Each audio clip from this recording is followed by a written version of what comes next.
جھوٹ نہیں بولتا میں حلال کماتا ہوں. خالی جھوٹ نہ بولنا ہی حلال کمائی پر دلالت نہیں کرتا. ضرور نہیں کہ آدمی سچ بولتا تو حلال ہی کماتا ہوگا. سود پہ جو کاروبار کر رہے ہو تو جھوٹ تھوڑی بولتے ہیں. پیسے دے تو کام کر کے دوں گا تو جھوٹ تو نہیں بولا ہے, سچ بول کے تو رشوت مانگی ہے. جوا کھیلتے دو آدمی مل کر, وہ بھی سچ بولا یہ بھی سچ بولے گا, تو جیتے تو تیرا میں جیتا تو میرا, دونوں سچ ہی تو بول رہے ہیں. تو کیا جوا جائز ہو جائے گا کر کے یہاں سچ ہے تو سچ کے علاوہ بھی تو 10 چیزیں ہوتی ہیں جو حرام اور حلال کرتی ہوں گی. ناجائز آمدنی سے گھر تباہ ہو جاتا ہے. میں آپ کو یہ بالکل کرسٹل کلیئر بات کر رہا ہوں. آپ کو اس بات کا یقین آئے یا نہ آئے, تجربات اور مشاہدے ہیں. گھر میں جو ہماری بے سکونی, بے قراری, بد امنی, غیر یقینی اور اس طرح کی جو چیزیں ہمارے گھر میں داخل ہیں نا, اس میں اگر آپ تھوڑی سی بنیادیں دیکھیں گے نا, اس میں بہت بڑا حصہ ہماری آمدنی کا ہوگا. رسول کریم رؤوف الرحیم صلی اللہ تعالی علیہ وآلہ وسلم کا فرمان عالی شان ہے, جس نے روز جمعہ مجھ پر 200 بار درود پاک پڑھے اس کے 200 سال کے گناہ بخش دیے جاتے ہیں. صلو علی الحبیب صلی اللہ تعالی علی محمد. ہمیشہ قرآن کریم کو اس کی تفسیر کے ساتھ پڑھنے کی عادت پیدا کریں. محض ترجمہ پڑھ لینے سے گزارا نہیں ہوتا. تفسیر سے پتہ چلے گا کہ اللہ کریم ہمیں اس آیت کے تحت کیا ارشاد فرما رہا ہے. تو اس کے لیے تفسیر صراط الجنان مخطوط المدینہ نے شائع کی ہے.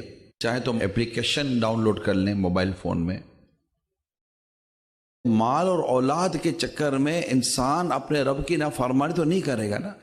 مال کس نے دیا؟ اللہ نے. پھر اللہ کی نافرمانی کیوں کرے؟ اولاد کس نے دی؟ پھر اللہ کی نافرمانی کیوں کرے؟ میری دی ہوئی چیز سے آپ میری نافرمانی کر رہے ہیں. تو جو چیز آپ اپنے لیے روا نہیں رکھتے, جو کام آپ اپنے لیے گوارا نہیں کرتے, وہ اللہ تعالیٰ کے ساتھ کیسے کر سکتے ہیں آپ؟ آپ کی میری صرف یہ ذمہ داری نہیں ہے کہ آپ میں کمائیں, گھر چلائیں, اولاد کو کما کر کھلائیں اور اولاد بزنس سنبھالے یا کچھ اور کام کرے دنیا ہی. ہماری صرف یہ ذمہ داری نہیں ہے. ہماری ایک بنیادی ذمہ داری یہ ہے کہ اپنی بیوی بچوں کی دینی تربیت, مذہبی تربیت, اخلاقی تربیت, انہیں جہنم کی آگ سے بچانا, یہ آپ کی میری ذمہ داری ہے. اے ایمان والو, اپنی جانوں اور اپنے گھر والوں کو اس آگ سے بچاؤ جس کا ایندھن آدمی اور پتھر ہیں. قوا انفسکم, یہ ہمیں حکم دیا جا رہا ہے, ہم بچائیں گے. مائنڈ سیٹ بنا ہوا ہے, اسپیشلی میں پیرنٹ کی بات کر رہا ہوں. ایک مائنڈ سیٹ ہے کہ بچہ بڑا ہو رہا ہے, اس کو اچھی اسکول میں داخل کرانا ہے, اس کو اچھی تعلیم دلانی ہے, اور اس کو میرا بزنس مین بنانا ہے, یا اس کو گورنمنٹ کا کوئی بہترین افسر بنانا ہے, کوئی بہترین پروفیشنل بنانا ہے. مگر اس کی دینی تعلیم, دینی تربیت, قرآنی تعلیم, حدیث کی تعلیم, شریعت کی تعلیم کی طرف میجورٹی والدین کی توجہ نہیں ہے. نیک بیوی نیک اولاد جنتی ہے. جیسی زمین ہوگی ویسی فصل اگے گی. بندہ اپنے بیج کو بونے کے لیے بھی اچھی زمین کا انتخاب کرتا ہے. ہم نے ایک اچھی عورت کا انتخاب کیا یا نہیں کیا؟ خاندان دیکھنا ہوتا ہے, نسب دیکھنا ہوتا ہے, بہت ساری چیزیں دیکھنی ہوتی ہیں. شکل صورت کا بھی یہاں میٹر ہے, میں اس کا انکار نہیں کرتا ہوں, مگر سب سے امپورٹنٹ جو چیز ہے وہ دین ہے, جو ہماری میجورٹی جو نہیں دیکھتی. یہ پیسے والا ہے, یا کھاتا پیتا آدمی ہے, پروفیشنل آدمی ہے, تھوڑا یوں ہے یوں ہے یوں ہے, گھر اچھا ہے, بنگلہ اچھا ہے, کوٹھی اچھی ہے, تھوڑی کارواں لگی ہوئی ہے, بیٹی کو اٹھایا, 18-19 سال پالا اور اس کے حوالے کر دیا. اب یہ جو بھی حال کرے اس کی بیٹی کا. یعنی نہ لڑکوں کو دیکھتے ہوئے شادی کرتے ہوئے نیکی دیکھنی ہے, نہ لڑکی کے لیے نیکی دیکھنی ہے. جس نے دیکھنا ہے پیسہ اور اسٹیٹس دیکھنا ہے. اب اس حالات میں جو میں آپ کو عرض کر رہا ہوں, جہاں پیسہ اور اسٹیٹس سب کچھ رہ گیا, وہ ہم دین کی بات کس کو سمجھائیں, کس کو بتائیں؟ رزق حلال کمانا ہے, مگر اللہ اور اس کے رسول کے احکام کو نظر انداز کر کے تو نہیں نہ کمانا, کہ تمہارا مال اور تمہاری اولاد تمہیں اللہ کے ذکر سے غافل نہ کر دے. یہ میں نے سب سے پہلے یہ آیت کریم آپ کے سامنے کوٹ کی ہے, سورہ منافقون کی آیت نمبر 9. اور ہمارا یہ مین بن گیا کہ پیسہ کمانا ہے, بزنس کرنا ہے. کیا بزنس کر رہے ہیں؟ بزنس سیکھے تو صحیح. اگر آپ اپنی دنیا اور آخرت دونوں میں امن، پیار، محبت، سکون اور راحت چاہتے ہیں نا، صرف اور صرف اپنی آمدنی کو حلال اور حلال ہی رکھے. یہ میری آپ سے درخواست ہے، مدنی التجا ہے، ہمدردی کہہ لیں اس کو، جو بھی کہہ لیں. میں نے کتاب میں پڑھا ہے کہ جب انسان حلال کے نوالے کھاتا رہتا ہے نا، اگر واقعی پراپر پاکیزہ حلال ہوگا نا، اس کی برکت میں نے کتاب میں پڑھی ہے کہ جتنا حلال جاتا ہے نا، اتنی دنیا کی محبت دور ہوتی ہے، پاکیزگی پیدا ہوتی ہے، دل عبادت میں لگتا ہے. ہمارا نہیں لگ رہا، کہیں نہ کہیں کچھ نہ کچھ پرابلم ہے. شرعی ایکس رے مشین سے گزار دیں، اس کی شرعی ٹیسٹ کروا لیں، اس کی شرعی اسکیننگ کرا لیں، تاکہ ہمیں پتہ چل جائے کہ الحمدللہ میں جو کچھ کما رہا ہوں، میں جو کچھ کر رہا ہوں وہ حلال ہے، طیب ہے. اگر مرنے کے بعد پتہ چلا نا تو پھنس جائیں گے. ہمارا تو فری آف کاسٹ ہے، دعوت اسلامی کی شرعی رہنمائی کا کوئی پیسہ نہیں ہے. ہمارے مفتیان کرام آپ سے 1 روپیہ نہیں لیتے. میرا آپ کے ساتھ کوئی بزنس نہیں ہے، نہ میرا کبھی کرنے کا ذہن ہے آپ کے ساتھ. تو آخر یہ بات جو میں آپ کو کر رہا ہوں اس میں کس کا فائدہ ہے؟ آپ ہی کا فائدہ ہے. کیا آپ یہ مشورہ کر لیں کہ مفتی صاحب کے 12-15 کال کریں گے، یقین مانیں آپ کو اطمینان ہو جائے گا، تسلی ہو جائے گی، الحمدللہ میرا کاروبار حلال و طیب ہے. زکوٰۃ کا مہینہ وہ ہے جب آپ کا سال پورا ہو گیا. جب بھی آپ صاحب نصاب ہوئے تھے اس وقت سے جیسے ہی سال پورا ہوا آپ پر زکوٰۃ فرض ہو گئی. پچھلے سال کی کیلکولیشن یہ ویلڈ نہیں ہوگی، آپ کو ہر سال نئی کیلکولیشن کرنی پڑے گی اور زکوٰۃ آپ کو اپنی اس کیلکولیشن پر نکالنی پڑے گی. انشاءاللہ تعالی صاحب دعوت اسلامی کے قریب آئیں گے تو آپ کو بہت کچھ سیکھنے کو ملے گا. صرف تبصرے کرنے سے کوئی چینجز نہیں آتی، کوئی بہتری نہیں آتی. آپ نے گھر بیٹھ کے بزنس اسٹیبلش نہیں کیا، اسٹیبلش ہونے کے بعد بھی گھر بیٹھ جائیں تو بزنس نہیں چلے گا. تو جتنا ٹائم آپ اپنے کاروبار کو دے رہے ہو، جتنا ٹائم آپ اپنی دنیا کو دے رہے ہیں، میں کہتا ہوں اس کا آدھا ٹائم تو دین کو دیں، اپنے اسلام کو دیں، اپنے دین کو دیں، اپنی شریعت کو دیں، اپنے رب کے دین کو دیں. ہم مسلمان ہیں. دنیا میں گناہ بہت بڑھ رہے ہیں، فتنہ بھی بہت بڑھ رہا ہے، اور ہم بعض اوقات انڈیویجول سوچتے رہتے ہیں کہ اس کا کوئی حل نکلنا چاہیے. دعوت اسلامی کے پاس حل ہیں، نکال بھی رہی ہے. مسجد بنا کر، مدرسے بنا کر، علماء بنا کر، حافظ بنا کر، مبلغ بنا کر، مفتی بنا کر، بے پردگی ختم کر کے، میڈیا کے ذریعے جو تباہی آتی ہے تو مدنی چینل، سوشل میڈیا کے ذریعے تباہی آتی ہے تو ہمارا IT شعبہ ہے. یہ دعوت اسلامی اپنے طور پر جو کر سکتی ہے وہ کر رہی ہے. جب بھی سونے جائیں ایک سوال خود سے ضرور کرنا کہ تو مسلمان ہے؟ الحمدللہ. بتا تو نے تیرے دین کے لیے کیا کیا آج؟ جواب جو ملے وہ آپ کا. عقل رب نے دی، رب کے دین کے لیے کیا خرچ کیا؟ صلاحیت رب نے دی، رب کے دین کے لیے کیا خرچ کیا؟ جان مال میں صحت، تندرستی، عافیت اللہ نے دی ہے. جان مال کو اللہ کے لیے کیا خرچ کیا؟ جو دولت ہے وہ بھی اللہ نے دی ہے، اس دولت کو اللہ کی راہ میں کیا خرچ کیا؟ یہ جان میرے رب کی ہے، میرا رب میری جان قبول کر لے میرے دین کے لیے، اس سے بڑھ کر میرے سعادت کیا ہوگی؟ حضرت عبداللہ بن مسعود کہتے ہیں کہ جو یہ دیکھنا چاہے کہ میں اللہ سے محبت کرتا ہوں تو وہ یہ دیکھے کہ رسول سے اس کی محبت کیسی ہے، اور جو یہ دیکھنا چاہے کہ رسول سے محبت کرتا ہوں اور اس کو جانچنا چاہے اس کی دلیل کیا ہے تو وہ دیکھ لے کہ قرآن سے اس کی محبت کیسی ہے. اللہ کریم رب العزت جل وعلا ہماری اس کو محبت میں اضافہ عطا فرمائے. ذرا دیکھیے اس کائنات میں کیا کیا ہے، زمین و آسمانوں میں کیا کیا ہے. اللہ فرماتا ہے سب کچھ قلیل ہے، اور جب کئی قلیل ملتے ہیں تو پھر کثیر بنتا ہے، اور جب کئی کثیر ملے تو پھر بنتا ہے کوثر. اور اللہ فرماتا ہے اے حبیب ہم نے آپ کو کوثر عطا فرمایا. وَلَوْ أَنَّهُمْ إِذْ ظَلَمُوا أَنفُسَهُمْ جَاءُوكَ فَاسْتَغْفَرُوا اللَّهَ وَاسْتَغْفَرَ لَهُمُ الرَّسُولُ لَوَجَدُوا اللَّهَ تَوَّابًا رَحِيمًا۔ ارشاد فرمایا جب وہ اپنی جانوں پر ظلم کر بیٹھیں اور اے محبوب تمہارے حضور حاضر ہو جائیں، پھر یہاں آ کر معافی مانگے، استغفار کریں اور رسول ان کی شفاعت فرمائے، اللہ کو بہت توبہ قبول کرنے والا اور رحم کرنے والا پائیں گے۔ ماں باپ اولاد کے لیے دعا کریں یا اس کا الٹ کریں، یاد رکھیں یہ دونوں قبول ہوتے ہیں، اگر دعا ہو یا بد دعا۔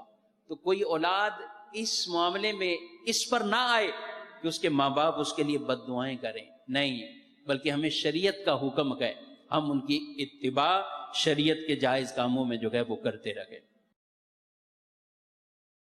فجر کی سنتوں کے بارے میں تو یہاں تک فرمایا کہ وَإِن تَرَدْتُكُمُ الْخَيْلَ، کہ تمہیں اگرچہ کہ گھوڑے روند ڈالیں پھر بھی ان کو نہ چھوڑو۔ حضور علیہ الصلوۃ والسلام اس پر بہت زیادہ پابندی فرمایا کرتے تھے فجر کی سنتوں۔ تمہیں گھوڑے مت کچل ڈالیں تب بھی فجر کی سنتیں مت چھوڑو، یہ تاکید اس کی کہ اتنی اس کی اہمیت کہ فجر کی سنت چھوڑنی نہیں ہے۔ ہر عاشق رسول نعت خوان ہوتا ہے، ہر سنی نعت خوان ہوتا ہے، یعنی کہ ہمارے یہاں نعت خوان عرفاً اسی کو بولتے ہیں جو خوش اعلانی سے پڑھتا ہے، حقیقت میں سب نعت خوان ہوتے ہیں۔ سرکار کی تعریف، نعت کے معنی سرکار کی تعریف صلی اللہ تعالی علیہ وآلہ وسلم، تو کون نہیں کرتا؟ صلو علی الحبیب صلی اللہ تعالی۔ عذاب القبر حق، قبر کا عذاب حق ہے تو حدیث شریف میں، تو اس طرح مطلب ہے کہ قبر میں بھی عذاب اور ثواب دونوں ہیں۔ کسی کے لیے قبر جنت کا باغ ہوگی، کسی کے لیے دوزخ کا گڑھا۔ اور قبر کے منزل میں، قبر میں جو کامیاب ہوا وہ آخرت میں بھی کامیاب ہوگا، اور جو قبر میں پھنسا وہ قیامت میں بدرجہ اولا پھنسے گا۔ سیدنا عثمان غنی رضی اللہ تعالیٰ عنہ یہ قبر کو دیکھ کر بہت رویا کرتے ہیں۔ جب آپ سے پوچھا جاتا ہے کہ آپ دوزخ کے تذکرے پر تو اتنا نہیں روتے، لیکن قبر کے معاملے میں آپ اتنے غصہ سے اور اتنا روتے ہیں، اس پر آپ رضی اللہ تعالی عنہ نے اسی طرح ارشاد فرمایا تھا، قبر کے معاملے میں جو کامیاب ہوا وہ آخر میں کامیاب، اور جو یہاں جس کی بگڑی نا وہاں بدرجہ اولا بگڑے گی۔ اعمال کا حساب کتاب جو ہوگا وہ قیامت میں ضرور ہوگا، لیکن قبر میں بھی کسوٹی ہوگی، امتحان ہوگا، قبر میں بھی سوالات ہوں گے۔ نیکیاں جو ہیں وہ قبر میں انس پہنچائیں گی، برائیاں جو ہیں یہ خطرناک شکلوں میں آ کر عذاب دیں گی، تو اس طرح کی بھی روایتیں ہیں۔ تو اس لیے یہ قبر کا معاملہ جو ہے نا یہ بہت نازک ہے، اس کو قبر کو اول منزل بھی بولتے ہیں، پہلی منزل ہے۔ اور انبیاء کی بعثت خاص کسی ایک قوم کی طرف ہوئی، یعنی مخصوص قوم کی طرف بھیجے گئے، جبکہ حضور اقدس صلی اللہ تعالی علیہ وآلہ وسلم تمام مخلوق، انسان، جن، بلکہ ملائکہ یعنی فرشتوں، حیوانات، جمادات، سب کی طرف مبعوث ہوئے، سب کی طرف آپ بھیجے گئے۔ ہر مخلوق پر حضور صلی اللہ تعالی علیہ وآلہ وسلم کی فرما برداری ضروری۔ قرض لے تو وہ لکھت پڑھت ہو جائے، لکھ لیا جائے کہ اس نے اتنا قرض فلاں تاریخ کو لیا اور فلاں فلاں اس کے گواہ، دو گواہ ہو جائیں۔ تحریر اس طرح کی ہو کہ قانونی کارروائی کرنی پڑ جائے تو وہ تحریر آپ کو کام آئے۔ سادہ کاغذ پر تحریر کام نہیں آتی، اس میں غالباً کورٹ پیپر پر تحریر کرنی ہوتی ہے، یہ کرنی چاہیے قرض دیتے وقت۔ شادیوں والے مقروض تو آپ کو کافی ملیں گے، شادی میں اتنا خرچہ ہو گیا، اتنا قرضہ ہو گیا، یہ بھر نہیں سکتے، اتنی آمدنی تھوڑی ہوتی ہے، ادھر ادھر بھاگ رہے ہوتے ہیں، اور بعض اوقات پھر خودکشیوں پر نوبت آتی ہے کہ جس نے قرض دیا ہوتا ہے نا وہ دھمکیاں دیتا ہے، بدماش پیچھے لگا دیتا ہے، تو اس لیے وہ حتی الامکان قرض لیا نہ جائے، اور لیا کب جائے جب واقعی ایسی ضرورت ہو کہ اس کے بغیر گزارا نہیں ہے، وہ کم سے کم لیا جائے قرض، اور اسی نیت کے ساتھ کہ میں بھروں گا، اللہ مدد کرے گا۔ جو دنیا میں کسی کے 3 پیسے قرض دبا لے تو قیامت کے دن 700 با جماعت نمازیں 3 پیسوں کے بدلے میں دینی پڑیں گی جس کا قرضہ دبایا ہے۔ اگر نیکیوں کے ذریعے خلاصی نہیں ہوئی تو پھر یہ کہ اس کے گناہ سر پہ ڈالے جائیں گے، اس کے گناہ لے گا اور جہنم روانہ ہوگا۔ تو کسی کا پائی پیسہ کبھی بھی نہ دبایا جائے، ہرگز ہرگز نہ دبایا جائے۔ سیدی یہ امامہ کس نسبت سے پہنا ہے آپ نے؟ دعوت اسلامی میں پٹھان بھی تو ہیں اور سندھی بھی ہیں، تو اب جب رعایت ملی ہے کہ وہ اپنا سبز امامہ اور تشخص وہ ختم کیا ہے، اب سب کو راضی کرتے رہے باری باری۔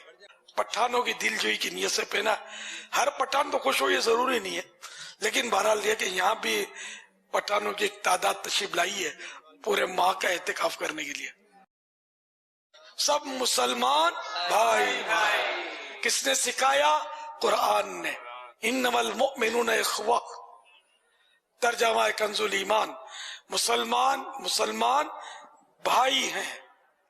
تو یہ عربی، عجمی، سندھی، بلوچی، پٹھان، یہ کوئی مطلب جھگڑے کی چیزیں ہیں ہی نہیں۔ مطلب ہم نے عربی آقا کا کلمہ پڑھا ہے، الحمدللہ، تو ہم سب بھائی بھائی ہیں۔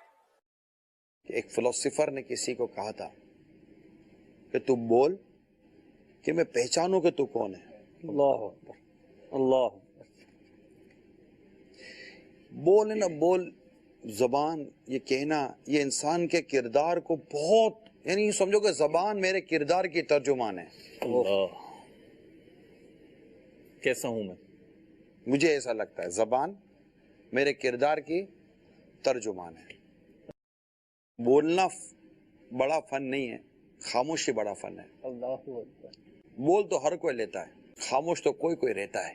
بولنا ہی تو سکھایا جا رہا ہے۔ من سماتا نہ جا، جو چپ رہا اس سے نجات پائی۔ اور جو اللہ اور قیامت کے دن پر ایمان رکھتا ہے اسے چاہیے کہ اچھی بات کہے ورنہ چپ رہے۔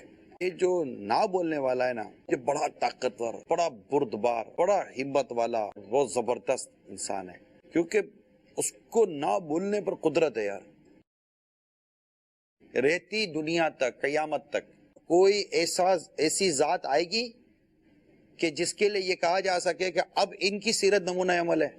استغفر اللہ، نہیں ہے، کیونکہ قرآن اب قیامت تک کے لیے، ٹھیک ہے؟ بالکل۔ اس کا مطلب یہ ہوا کہ نبی پاک صلی اللہ تعالی علیہ وسلم کی سیرت پر عمل ہونا یہ قیامت تک ممکن ہے جی، یہ کبھی نہیں کہا جاتا یہ اس دور کی بات ہو رہی ہے، قرآن ہر دور کے لیے ہے۔ سبحان اللہ، سبحان نبی پاک کی سیرت کتنی خوبصورت بات ہے کہ آپ کی سیرت ایسی ہے کہ مثال کے طور پر ایک اعلیٰ خوبصورت عمدہ قیمتی بستر پر سونا اگر سیرت پاک کا پہلو ہوتا تو غریب آدمی کیسے عمل کرتا؟ اللہ اللہ، لیکن جس سیرت پاک پر سونے کا پہلو ہے نا اس پہ غریب اور امیر دونوں عمل کر سکتے ہیں۔ سبحان اللہ، کیا سبحان اللہ، کیا بات، سیرت پاک ایسی ہے جس پر غریب بھی عمل کر سکتا ہے، یعنی میرے آقا کی سیرت ایسی ہے واہ، کہ ہر فرد عمل کر سکتا ہے۔ کیا بات۔ وہ زبان سے سختی الفاظ نکلتے ہیں، ترش باتیں نکلتی ہے، کڑوی نکلتی ہے، لیکن ان کا دل اچھا ہوتا ہے عموماً۔ اس کو ذرا پکڑے پلیز، آئے نا ایسا ہی یار، خالی ہلکا سا ہاتھ لگائیں، ٹھنڈا ہے گرم ہے؟ گرم ہیں کیوں؟ اندر گرم ہے۔ ایسا مجھ سے کیوں جواب لے رہے ہیں؟ میں نے سوال کیا آپ کو۔ اندر گرم ہے نا جی، باہر گرم، اندر ٹھنڈا باہر ٹھنڈا۔ دل میں کڑواہٹ ہے تو زبان سے کڑواہٹ نکلے، ہائے ہائے، یہ کیسے ہوتا ہے دل میں میٹھا ہو نہ زبان سے کڑوا نکلے؟ اللہ اکبر، ایک بیٹا اپنے باپ سے چپ کر برائی کر رہا ہوتا ہے، اس کی برائی کی محبت اور برائی کی عادت کو ظاہر کرنے سے روک رہی ہے، مگر وہ اس بات پر غور کرے کہ میں یہ غلط بول کر، ان کو دھوکہ دے کر یا ان سے جھوٹ بول کر میں اپنا ہی نقصان کر رہا ہوں، کہ اگر ان کو پتا ہوتا تو یہ مجھے روکتے، اب ان کو پتا ہی نہیں تو مجھے کہاں سے روکیں گے؟ بنیادی طور پر وہ خود ہی اپنے اس فریب کا شکار ہو رہا ہوتا ہے۔ کہاں ہو تو گھر پر بولنے میں آدمی کو شرم آتی کہ میں گھر پر ہوں۔ ارے گھر پر ہونا بھی کوئی مطلب مقولے تیری بھی ہے کوئی اس کا کوئی واجب الیاد ہے کہ دوبارہ نکلو ادا کرنا پڑے گا؟ گھر پہ ہو تو فارغ ہو پھر کام نہیں، یہی تو مسئلہ ہے کہ گھر پہ بندہ فارغ نہیں ہے، ذمہ دار ہے۔ ذمہ دار آدمی کہیں بھی فارغ نہیں ہوتا۔ اگر وہ گھر پر فارغ ہے تو اس نے گھر کی ذمہ داری نہیں، یعنی میں دفتر پہ ہوں تب بھی میں فارغ نہیں ہوں، میں گھر پر ہوں تب بھی میں فارغ نہیں ہوں۔ ہم اس کو فرماتے جب بھی کوئی دیتا ہے نا آہ کر کے دیتا ہے، واہ کر کے نہیں دیتا۔ اچھا، جب بھی کسی کے اس طرح کی اشیاء، مال جو وہ آپ کو دینا چاہ رہا ہے، اب نہ لیں، آپ کو وقتی طور پر لگے ناراض ہو جائے گا، اگر تجربہ یہ کہ ناراض نہیں ہوتا۔ کیا بات، صحیح صحیح۔ بلکہ وہ چیز پلس جاتی ہے، جیسے لیا نہیں۔ اگر کوئی کسی بزرگ کی، اس کی نیکی، اس کی پرہیزگاری، اس کی دینداری کی وجہ سے اگر وہ اس کی خدمت کرتا ہے اور وہ اس سے اپنی خدمت قبول فرما لیتے ہیں تو کیا ان بزرگوں کا یہ خدمت قبول کرنا کیا خودداری کا منافی کہلائے گا؟ بالکل نہیں کہلائے، ہے ہی نہیں ایسا۔ اور اس خدمت کرنے کی وجہ سے وہ اس دنیاوی مال اس پر خرچ کرنے کے حوالے سے اس سے محبت کرتا ہے، تو یہ محبت الہی کے اس میں آتی ہے۔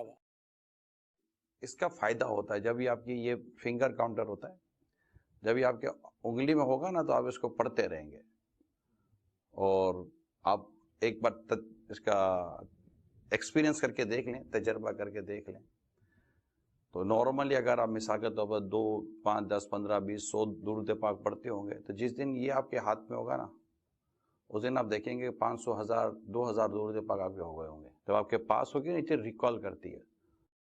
دینے والا کون؟ اللہ۔ اچھا دیتا اللہ ہے، اللہ کی راہ میں دیتے ہوئے موت آتی ہے ہم کو۔ عجیب ہم لوگ ہیں، غریب ننگے پیدا ہوئے تھے، کوئی تھا ہمارے پاس؟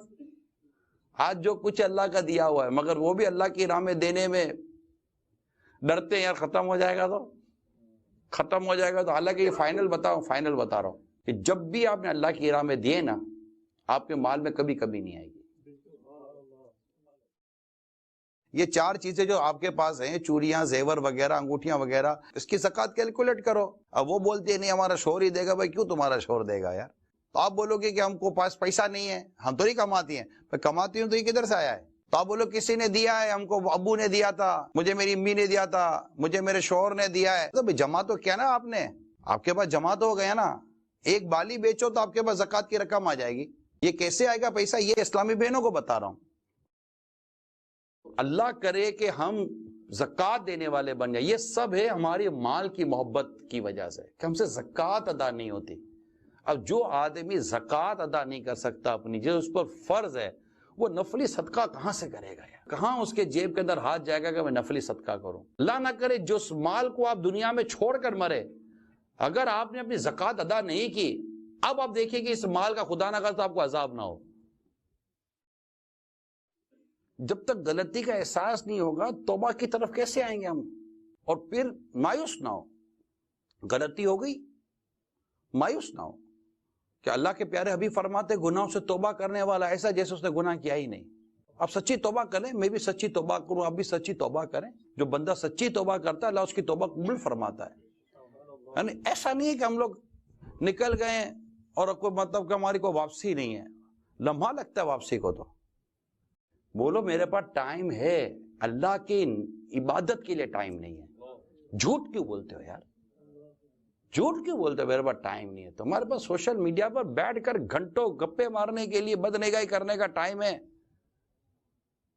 3 گھنٹے فلمیں دیکھنے کا ٹائم ہے، بولتے میرے پاس ٹائم نہیں ہے۔ ٹائم ہے، بولو اللہ کی عبادت کے لیے میرے پاس ٹائم نہیں ہے، میں اتنا بدقسمت آدمی ہوں۔ میرے پاس ٹائم ہے، عبادت سیکھنے کا ٹائم نہیں ہے۔ سچی توبہ 2 گالوں پر تھپڑ مارنے کا نام نہیں ہے، ناک پر انگلی رگڑنے کا نام نہیں ہے، صرف کان پکڑ لے کر نام، یہ توبہ نہیں ہے۔ صرف